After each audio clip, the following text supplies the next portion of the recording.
dari ambisi. Sejak kecil, Nadia Prameswari tumbuh dalam kemiskinan. Ayahnya, Pak Raffi, hanya seorang sopir angkot. Sementara ibunya, Bu Mira, menjahit pakaian di rumah untuk menambah penghasilan.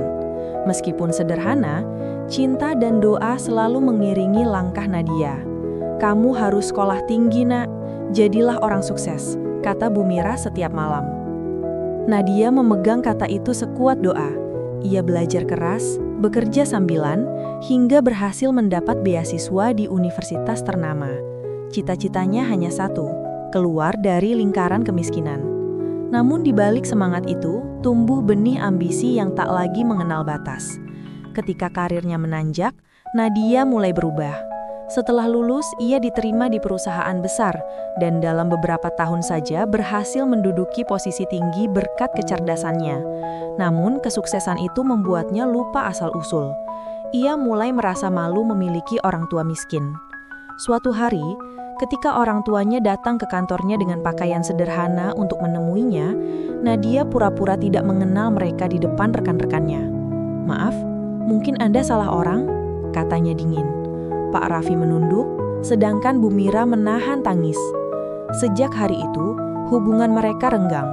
Nadia pindah ke apartemen mewah dan memutus semua kontak. Ia merasa bebas, merasa berhasil menyingkirkan masa lalunya. Namun, jauh di lubuk hatinya, ada ruang kosong yang mulai terasa dingin. Sesuatu yang tidak bisa diisi oleh uang atau jabatan. Puncak keberhasilan. Beberapa tahun berlalu, Nadia kini menjadi CEO termuda di perusahaan teknologi besar di Jakarta. Ia disegani, dikagumi, dan menjadi wajah sukses di banyak majalah bisnis. Dengan mobil mewah dan apartemen berlantai 50, ia seolah memiliki segalanya. Namun setiap kali ia menatap malam dari jendela kaca tinggi itu, kenangan masa kecilnya datang perlahan. Wajah ayahnya yang penuh peluh, tangan ibunya yang kasar menjahit pakaian, semua berkelebat cepat seperti bayangan yang sulit dihapus. Sekretaris pribadinya, Rina, sering melihat tatapan kosong Nadia di tengah rapat penting. "Bu, Anda baik-baik saja?" tanya Rina. Nadia tersenyum hambar. "Aku hanya lelah." Padahal yang lelah bukan tubuhnya, melainkan hatinya. Suatu hari, perusahaan mendapat tawaran merger besar dari investor luar negeri. Semua mata tertuju pada Nadia. Ia tampil sempurna, dengan setelan jas putih dan senyum percaya diri. Namun di dalam dirinya, ada rasa aneh, semacam kesepian yang menggigit. Ketika pesta perayaan digelar, semua orang menyanjungnya. Namun di tengah gemerlap lampu dan tawa, Nadia tiba-tiba merasa hampa. Ia memandang segelas sampahnya di tangannya dan berkata pelan, "Aku berhasil, tapi untuk siapa?" Malam itu, setelah semua tamu pulang, Nadia duduk sendirian di ruang kantornya. Ia membuka ponsel dan menatap nomor lama, nomor ayahnya yang sudah lama tak dihubungi. Jempolnya ragu di atas layar. Ia ingin menelpon, tapi gengsinya masih lebih tinggi dari kerinduannya. Kabar yang mengguncangkan. Beberapa hari kemudian, Rina datang membawa kabar dari kampung halaman. "Bu, saya tadi lihat di media lokal, ada berita tentang kecelakaan angkot di daerah tempat Anda lahir," ucapnya hati-hati. Nadia tertegun. Ia membuka berita itu. Nama sopir yang disebut adalah Raffi Prameswari, ayahnya. Dunia seolah berhenti berputar. Jantung Nadia berdetak keras, tangannya bergetar saat membaca berita itu berulang kali. Tanpa pikir panjang, ia segera meninggalkan kantor dan terbang ke kampung halaman setelah bertahun-tahun tak kembali. Jalanan yang dulu akrab kini terasa asing. Rumahnya dulu tampak lusuh, dengan cat yang mengelupas dan pintu kayu lapuk. Di dalam rumah, ia melihat ibunya duduk di kursi roda, wajahnya pucat dan mata sembab. "Bu," suara Nadia tercekat. Bu Mira menatapnya lama, seolah tak percaya anaknya benar-benar datang. "Kau ingat kami juga akhirnya," katanya lirih. Tangis Nadia pecah. Ia berlutut, memeluk ibunya erat. Namun ketika ia bertanya tentang ayahnya, Bu Mira hanya menggeleng.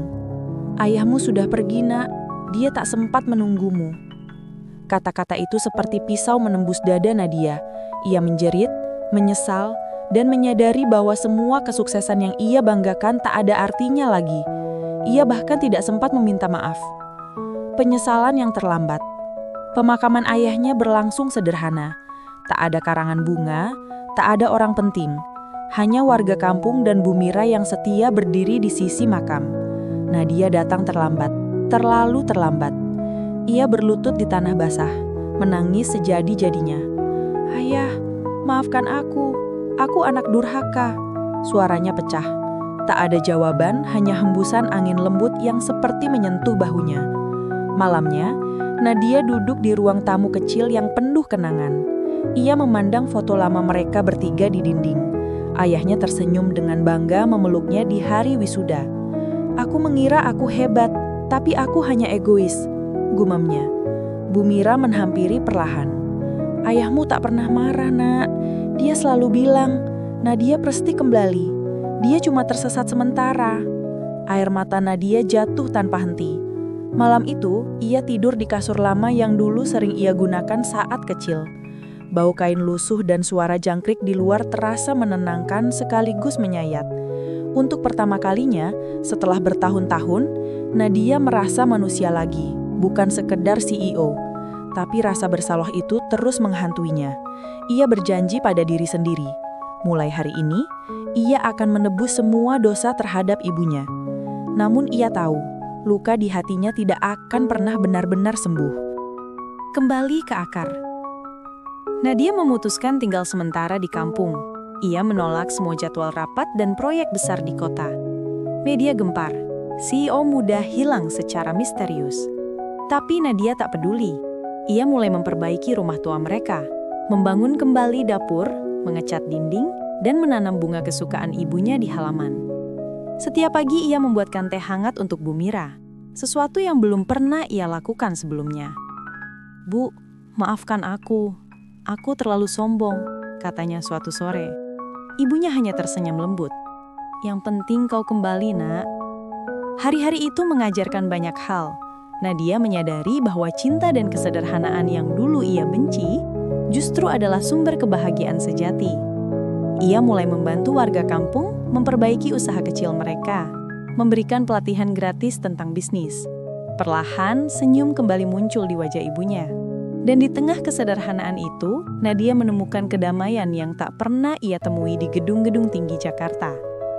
Namun, masa lalu tetap menghantuinya. Ada malam-malam di mana ia terbangun dengan rasa bersalah yang dalam. "Andai aku pulang lebih cepat, mungkin ayah masih hidup," bisiknya dalam tangis. Ujian baru. Suatu hari, Nadia mendapat kabar bahwa perusahaan tempatnya menjabat CEO sedang goyah karena keputusan merger yang ia tunda. Dewan direksi menuntut kehadirannya segera. Rina datang ke kampung membujuknya. "Bu Nadia, Anda harus kembali. Tanpa Anda, perusahaan bisa runtuh." Nadia menatap ibunya, bingung. Bu Mira menggenggam tangannya. "Pergilah, Nak. Tapi jangan lupa siapa dirimu sebenarnya." Nadia akhirnya kembali ke Jakarta, namun kali ini dengan hati yang berbeda.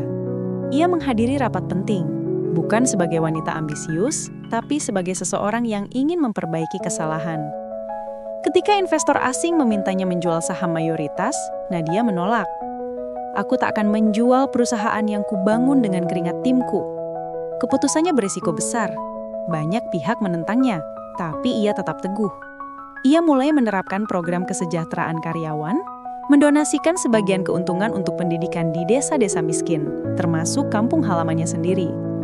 Langkah itu membuat namanya kembali bersinar, bukan hanya sebagai pengusaha sukses, tapi juga pemimpin berhati manusiawi. Doa seorang ibu. Beberapa bulan kemudian, kesehatan Bu Mira memburuk. Nadia segera kembali ke kampung. Kali ini bukan sebagai CEO, melainkan sebagai anak yang penuh cinta. Ia merawat ibunya siang malam, membacakan doa, bahkan menyuapi makanan dengan tangan gemetar. "Bu, bertahanlah ya. Aku belum cukup menembus semuanya," ucapnya lirih. Suatu malam, Bu Mira memegang tangan Nadia erat. "Nak, aku bahagia kau sudah kembali. Jangan sesali masa lalu terlalu lama. Lanjutkan hidupmu dengan cinta." Air mata Nadia jatuh di tangan ibunya yang lemah. "Aku berjanji, Bu." Beberapa hari kemudian, Bu Mira menghempuskan nafas terakhir dengan senyum tenang. Dunia Nadia runtuh lagi, tapi kali ini tanpa penyesalan. Ia tahu ibunya pergi dengan bangga melihat perubahan anaknya. Pemakaman Bu Mira dihadiri banyak orang, bahkan warga kampung memandang Nadia dengan hormat. Anak durhaka itu sudah kembali jadi manusia, bisik seorang tetangga. Nadia hanya tersenyum lirih. Ia merasa ayah dan ibunya kini damai. Warisan cinta. Beberapa tahun berlalu, Nadia mengubah perusahaannya menjadi yayasan besar yang membantu pendidikan anak-anak miskin di seluruh Indonesia. Ia menamainya Yayasan Raffi Mira sebagai penghormatan kepada kedua orang tuanya. Setiap kali ia melihat anak-anak belajar dengan semangat, hatinya bergetar. Dulu, aku hanya ingin sukses. Sekarang, aku ingin bermanfaat, katanya dalam sebuah wawancara. Malam itu, Nadia berdiri di tepi pantai, tempat ayahnya dulu sering mengajaknya bermain. Ia membawa 2 lilin dan meletakkannya di atas ombak kecil. Ayah, ibu, maafkan aku. Terima kasih telah mencintai aku, meski aku pernah melupakan kalian. Angin malam berhembus lembut, seolah membalas dengan pelukan. Kini Nadia bukan hanya seorang CEO, tapi juga simbol perubahan dan penyesalan yang menemukan arah baru. Ia belajar bahwa kesuksesan sejati bukan tentang kekayaan, melainkan tentang kembali kepada cinta yang tulus, cinta orang tua yang tak pernah padam. Aku temu